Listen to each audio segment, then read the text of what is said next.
Bom, e como eu anunciei, eu recebo aqui a prefeita afastada de Natal, jornalista Micarla de Souza, a sua primeira entrevista a uma emissora de televisão depois do seu afastamento que foi determinado pela Justiça. Boa tarde, Micarla. Prazer tê-la aqui no programa. Boa tarde, Salatiel. Prazer estar aqui com vocês, prazer estar aqui na TV Tropical, prazer estar aqui no Balanço Geral RN para poder falar. Olha, Salatiel, eu tinha me feito uma promessa, até por ser uma pessoa de comunicação, e gostar, obviamente, de falar, né, enfim, de poder me expressar, mas eu tinha me feito uma promessa que eu não queria até o final, até dia 31, que é hoje, eu não iria falar, mas, assim... O que fez a senhora mudar de opinião e vir hoje conceder essa entrevista? Olha, eu não sei, eu confesso a você, acho que você me fez o convite muito respeitoso para que eu estivesse aqui, e eu resolvi, eu acho que eu devo, né, até alguns esclarecimentos e algumas satisfações para mais de 193 mil pessoas que votaram em mim e que fizeram com que, né, eu fosse constituída a autoridade dessa cidade até hoje, até dia 31 de dezembro. Micarla, vamos aqui começar com algumas perguntas que umas estão chegando, as pessoas estão mandando pelo Twitter, outras estão ligando para o nosso telefone, que é o 3204-6434, e também algumas pessoas enviando perguntas para o meu Facebook. Mas eu tenho uma aqui baseado na informação ontem divulgada pela Folha de São Paulo, que destacou a sua gestão como a pior do Brasil, tendo atingido aí cerca de 92% de rejeição, um recorde aí da pesquisa do Ibope. Qual é a avaliação que a senhora faz desse resultado de 92% de desaprovação? Olha, Salatiel, eu acho que é muito simples entender o que aconteceu. O que aconteceu foi que uma coisa, sabe quando algo é colocado e se transforma em verdade? Quando várias pessoas chegam e dizem, não, eu não gosto. E foi assim que aconteceu com a minha gestão, nada diferente.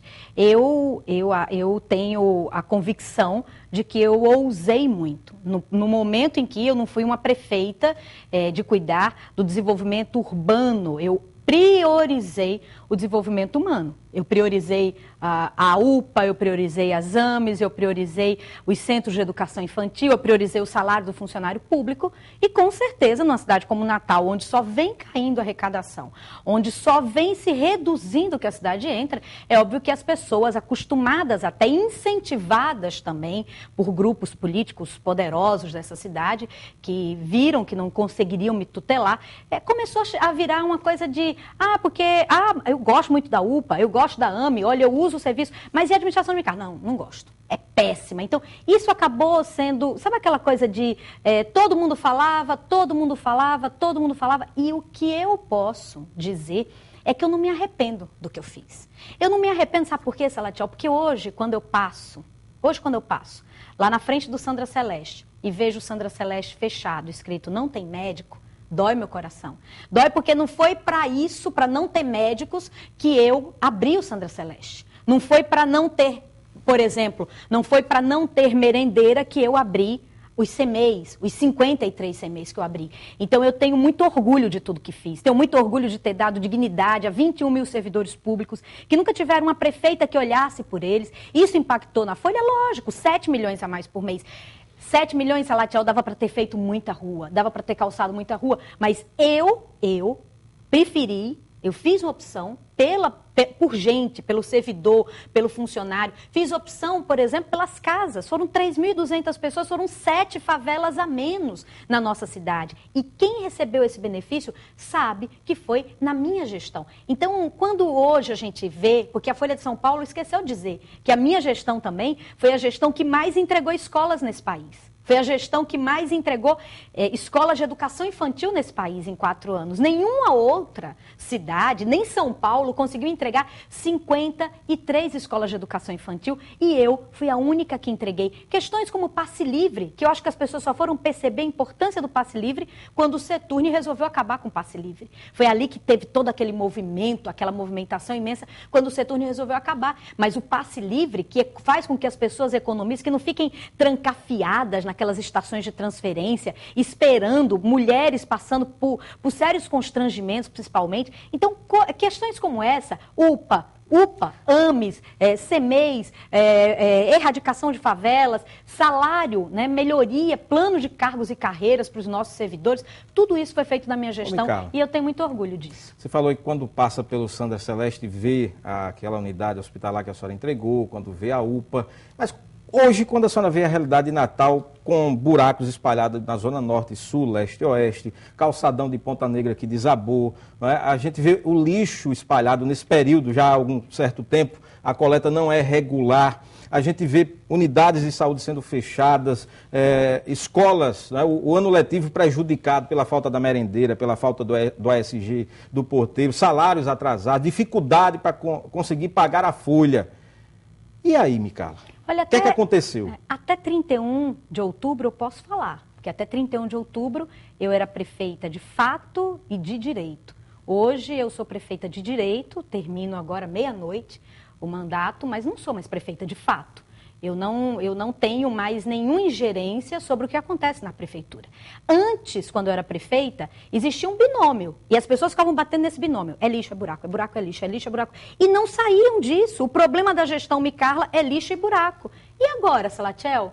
E agora? Que aí as pessoas não estão recebendo seu salário, os buracos continuam, o lixo aumentou. Quer dizer, a culpa era minha? A culpa era minha, é isso que eu questiono? Ou a culpa é exatamente de todo um processo de empobrecimento da nossa cidade, com queda de ICMS, a própria Assembleia Legislativa do Rio Grande do Norte, através, na época do deputado Valber Júnior, votou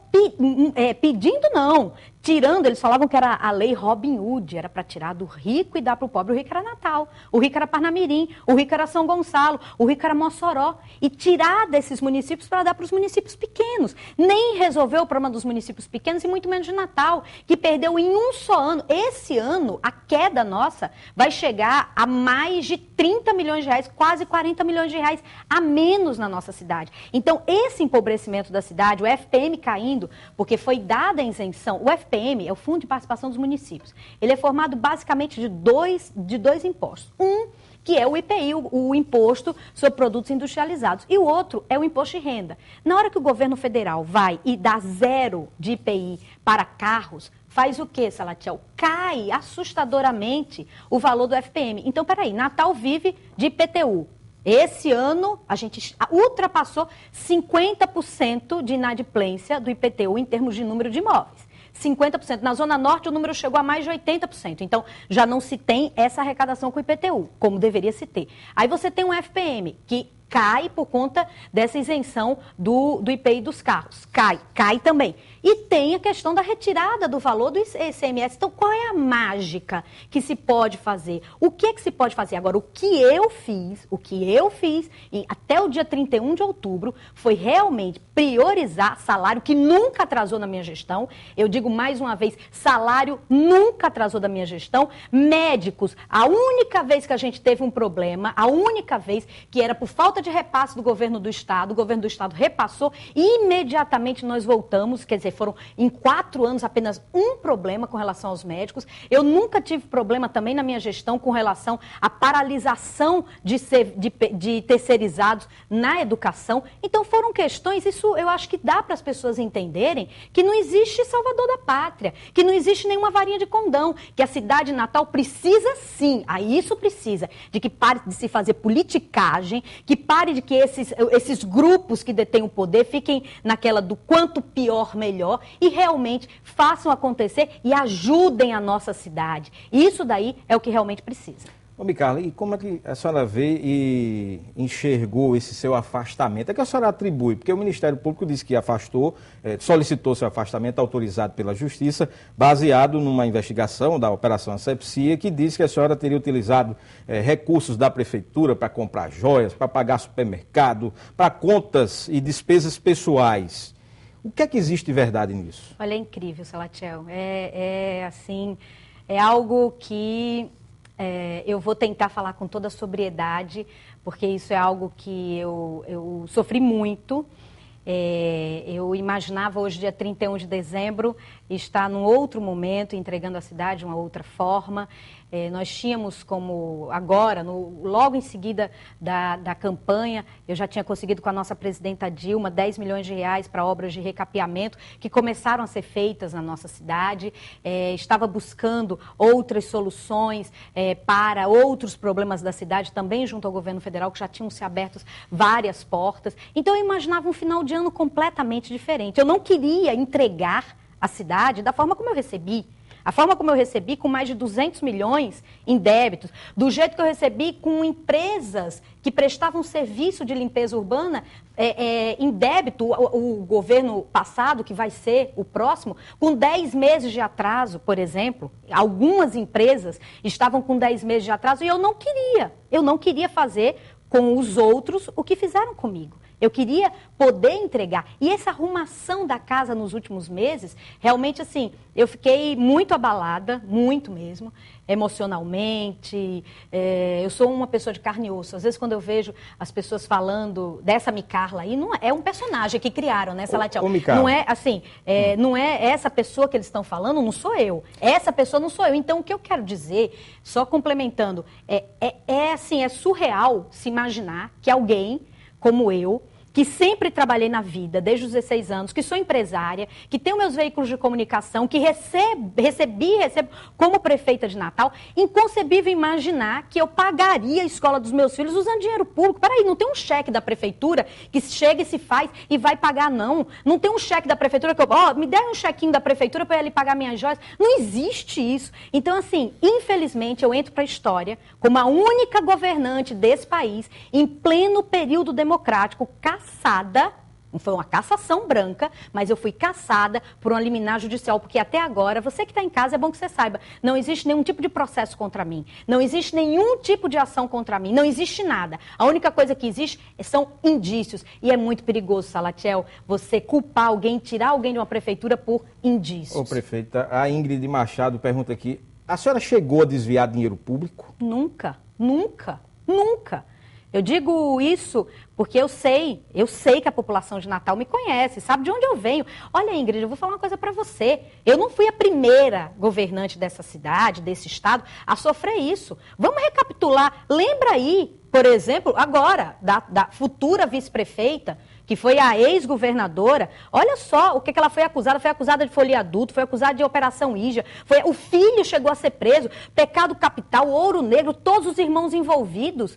Né? E depois a própria justiça viu que ela não tinha nada, tanto é que ela pôde ser candidata, ganhou e vai ser vice-prefeita. Garibaldi, a acusação, ele não podia sair de casa na época que era governador, por conta do caso Gusson, por conta de toda a questão da venda da Coserne e todos aqueles problemas. O deputado Henrique Alves, meu Deus do céu, foi capa de revista, que havia desviado 16 milhões para o exterior e depois foi visto que isso não acontecia. Então, assim, eu sou a bola da vez, mas o Rio Grande do Norte, os políticos do Rio Grande do Norte, tá aí, agora mesmo, nessa situação. Você viu alguém apontar e falar, não, Micarla é culpada? Por quê? Porque eles sabem que muitas das vezes a opinião pública é usada com esse objetivo. O objetivo de mexer e de tirar alguém. Mas o que eu posso dizer é que eu digo e repito, as minhas mãos são limpas. E eu, Micarla, o que eu sei é que eu tenho que prestar contas ao meu Deus. E ele me conhece, ele sabe do que se passa dentro do meu coração. Deixa eu trazer aqui uma pergunta aqui que muita gente em Natal tem isso como uma verdade. A pergunta é do Lucas, nosso telespectador que manda pelo Twitter. Tem relação com a história do hotel de Portugal. A senhora construiu um hotel lá, todo mundo fala que a senhora pegou o dinheiro da prefeitura, teria desviado e teria construído um hotel em Portugal. Tem esse hotel lá, seu? Salatiel, a gente chora ou ri com a notícia tão ridícula como essa, hein? Porque isso, quando foi colocado, interessante que eu soube, isso faz coisa de um ano, foi dentro do gabinete de um vereador da oposição, que inclusive agora dizem que ele está cotado para ser integrante da nova gestão, né? Eu espero que ele, lá na nova gestão, né, sendo secretário, tenha um pouco mais de responsabilidade, porque isso foi feito dentro de um gabinete. Isso foi comprovadamente, foi um boato criado por uma assessoria de imprensa, de um vereador da oposição, que fez isso. Mas, na época, eu achava isso tão ridículo, até porque estava bem na época da crise, né, de Portugal, e eu falava, gente, mas é surreal. Alguém pode imaginar que eu, né, Eu posso investir o dinheiro. E peraí, outra coisa, eu volto a dizer, e como é que é isso, hein? É esse cheque, Salatiel? Tem algum cheque da prefeitura? Não, eu vou mandar isso aqui. Não existe. O que acontece é o seguinte, e acho que as pessoas trocam as bolas. Minha mãe é viúva há 14 anos, meu pai é falecido há 14 anos. Há 7 anos, minha mãe é casada com um cidadão português e há 7 anos, muito antes de eu sonhar em ser prefeita, minha mãe tem um apartamento. Um apartamento lá que ela financiou e que ela paga junto com o marido dela. Mas isso não tem nada a ver com hotel. Isso é uma das maiores barbaridades que foram criadas. Mas eu, Salatiel, vou lhe dizer uma coisa. Alguém, filha de Carlos Alberto, que enfrentou, eu lembro que na época, quando terminou a campanha, em 85, da minha mãe, candidata a prefeita, diziam que ela saía de dentro de uma caixa de papelão. Tinha pessoas que juravam, eu vi, eu tenho foto. Eu me lembro que meu pai até na época falou, olha, quem tiver uma foto, eu dou não sei quantos mil para quem tiver a foto de Miriam saindo. É a mesma coisa, quer dizer, é um boato criado por outro boato, e infelizmente acaba se transformando num mito, né? Num mito como essa questão, porque eu acho, sinceramente, esse boato é um dos boatos mais ridículos que eu já vi na minha vida. Carla de Souza, aqui tem algumas perguntas pelo Facebook, por exemplo, a da Risilene, que está acompanhando o nosso programa, do Daniel Medeiros e também aqui do Diego Antunes. O Diego pergunta onde está o dinheiro dos trabalhadores. Como é que a senhora vê esse finzinho de gestão que o prefeito Ney Júnior, o ex-prefeito Paulinho Freire alegaram dificuldade de pagar a folha e de pagar os terceirizados? Foi uma falta de planejamento, foi a prioridade errada, o foco errado, ou apenas essa crise que a senhora relatou de queda de repasse de recursos? Salatiel, me fala uma coisa, com toda honestidade, na sua casa, na casa de quem está nos assistindo, você tem toda uma programação. Aí você começa a receber menos na sua empresa, as pessoas que estão lhe devendo não lhe pagam, você não tem que cortar? Tem que cortar. Agora, eu só posso dizer uma coisa, eu posso falar por mim. O que eu posso falar por mim é que até o dia que eu saí, os funcionários da prefeitura estavam sendo pagos. Então não tem isso, onde está o valor dos trabalhadores. Quem tem que saber é quem está respondendo agora. O que eu posso dizer é que na minha gestão, todos os meses, durante 3 anos e 10 meses, os servidores foram pagos em dia. Carla de Souza, a senhora falou o tempo todo aí que eu não compactuei, não participei, não desviei dinheiro, não utilizei dinheiro para pagar despesas pessoais com recursos da prefeitura. A denúncia da operação Asepsia, ela envolve o seu ex-marido e alguns secretários. A senhora acredita que algum destes tenha participado de algum esquema, de alguma coisa que tenha se favorecido? A senhora vai responder essa pergunta daqui a pouquinho após o intervalo. Eu volto em 2 minutos com a entrevista hoje com a prefeita afastada de Natal, Carla de Souza. Bom, Carla, eu deixei aqui antes do intervalo uma pergunta a respeito de um possível envolvimento de secretários da sua administração e até do seu ex-marido, que são, inclusive, alvos da investigação da Operação Asepsia. O que é que tem de verdade? O que é que a senhora tem conhecimento em relação a isso? Olha, Salatiel, eu acho que eu tenho que falar sobre mim, né? Eu conheço, eu sei o que eu fiz.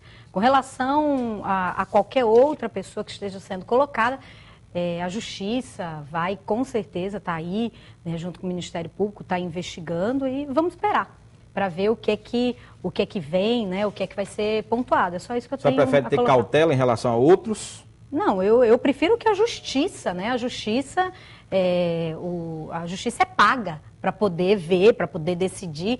Eu era paga, no caso, para administrar a cidade. Então, administrei sabendo que administrei com todo o zelo possível, da forma como eu achava e acredito que seria a forma mais correta. Ela falou aí em questão que era paga. Nesse período do seu afastamento, a senhora continuou recebendo como prefeito? Sim. Continua normalmente? Sim, é isso que talvez seja um ponto estranho, né? Porque eu ver todos os problemas da cidade e não poder fazer nada. E receber para ser prefeita e não poder fazer nada.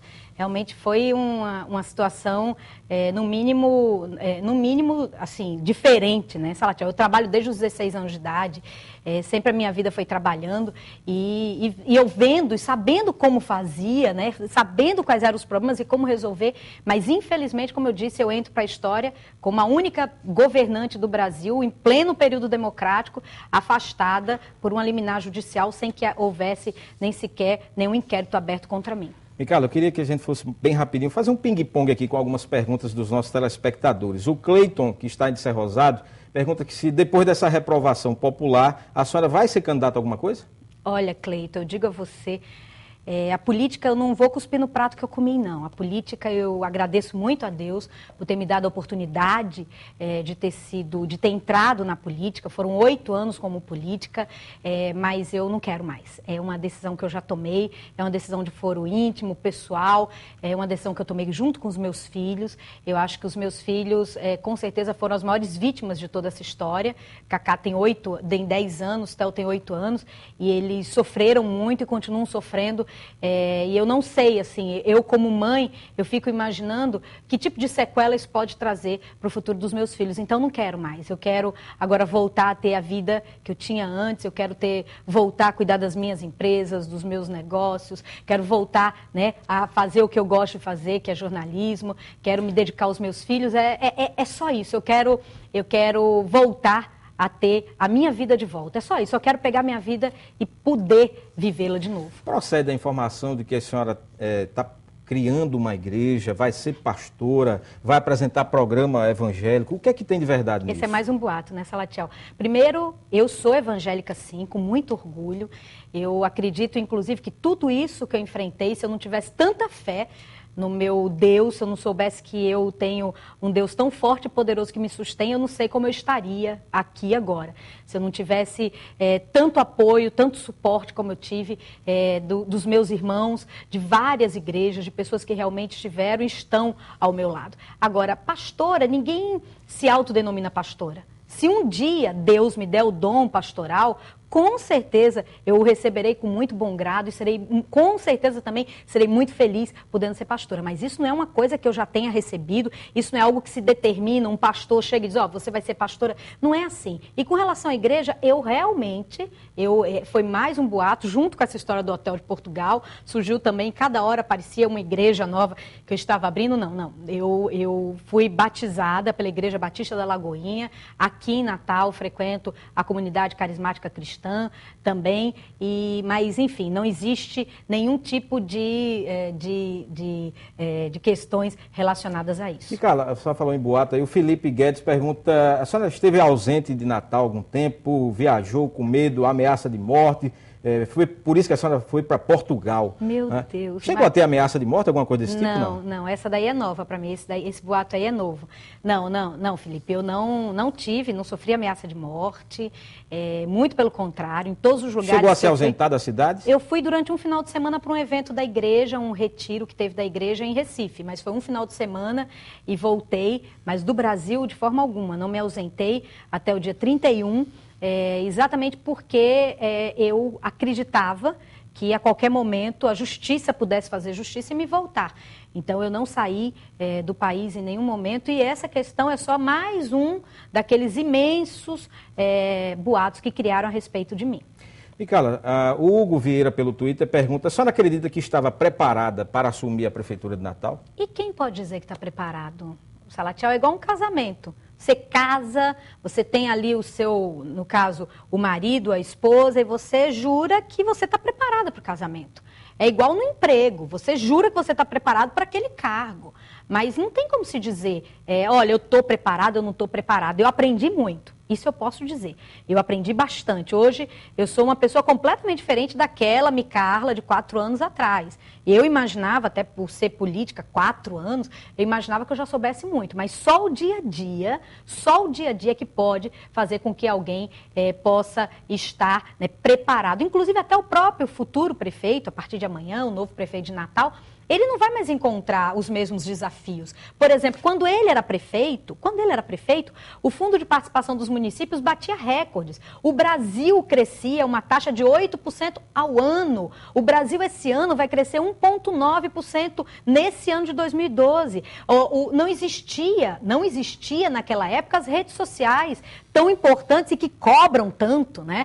Não existia. Ele vai agora, eu fui a primeira né, a governante da era das redes sociais, que inclusive até eu imagino que essa entrevista, né, que esse momento nosso, deva estar repercutindo bastante nas redes sociais. E sei que esse é um novo momento. Então não tem como se dizer, estou preparada. Eu estava sim, eu estava pronta para o desafio que eu tive que cumprir e cumprir da forma que eu acho que deveria ter cumprido. Ô, Carla, a informação que a gente tem aqui, só me corrija se eu estiver errado, é que a gestão Carlos Eduardo teria deixado, quando a senhora tomou posse, cerca de 200 milhões de reais de débitos. A informação atual é que a sua gestão vai deixar mais de 300 milhões de reais. Qual é a Natal que a senhora vai entregar a Carlos Eduardo Alves? Olha, primeiro que eu não vou entregar. Quem vai entregar é o prefeito em exercício, Ney Júnior. Ele vai entregar. Eu não, porque eu continuo afastada até a meia-noite do dia de hoje. Então, eu não vou entregar. Tá, mas avaliando o seu período, Segundo, quando nós entramos, tinham 5 milhões de reais na conta da prefeitura, 5 milhões. Mas, com o passar do tempo, porque uma coisa que aconteceu agora, né, nesse período de transição, e que não aconteceu na transição de 2008, foi que os atuais membros da transição e os futuros secretários tiveram total e restrito acesso a todos os dados. Salatiel, você sabe bem que naquela época, em 2008, nós não tínhamos o direito de entrar em nenhuma secretaria. Nenhuma secretaria nos abriu um só documento. Então, o que aconteceu? Nós passamos 3 meses, pelo menos, para conseguirmos descobrir quais eram os reais débitos da cidade. E aí nós descobrimos que de julho até